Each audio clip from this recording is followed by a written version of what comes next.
Did Game of Thrones just set up Sansa's betrayal of Jon Snow? So let's get that spoiler warning out of the way now. Spoilers. The long winter is right around the corner, and that means things are about to get chilly on Game of Thrones. And we ain't just talking about an army of snow zombies. We think we're about to see an icy betrayal between two characters you may not be expecting.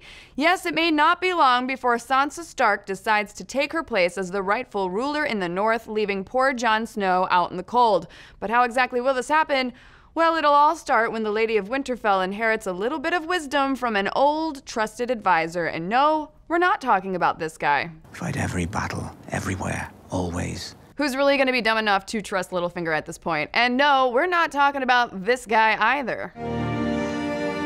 Yeah, Bran knows the truth about Jon Snow, but he seems pretty checked out and unwilling to tell Sansa anything. I told you it's difficult to explain. No, we're talking about this guy.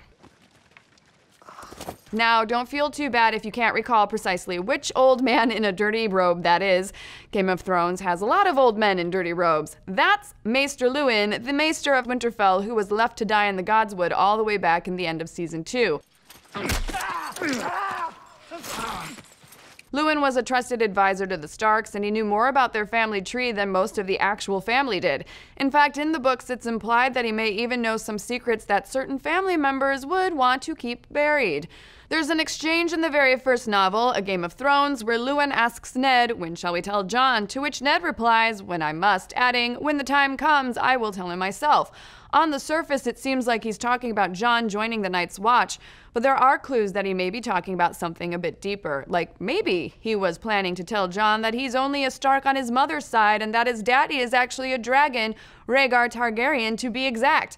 It would, of course, make sense that Luwin would know this sordid bit of info since in Game of Thrones, lords tend to share all their juiciest secrets with their maesters. But like we said earlier, it's been 5 seasons since Maester Luwin went to meet the old gods and the new, so how is he going to tell Sansa what's up from beyond the grave?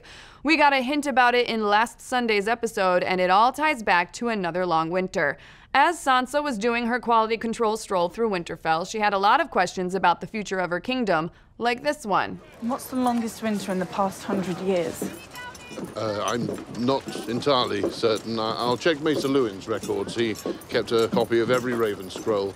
And while that old man in a dirty robe didn't have an answer for her, he was all ready to dive into Maester Luwin's archives to find it for her. It seems awfully suspicious to us that the show would choose to name drop Luwin after pretty much forgetting about him for so long. But what's even more suspicious is that they go out of their way to remind us that he kept every Raven scroll. In other words, the guy held onto every office memo that came across his desk ever, maybe even ones holding dirty little secrets about Jon Snow's true parentage. And why else would the show be highlighting all this if it wasn't setting us all up for a giant reveal and not just about how long the longest winter is, because we already know the answer to that. The longest winter was really effing long.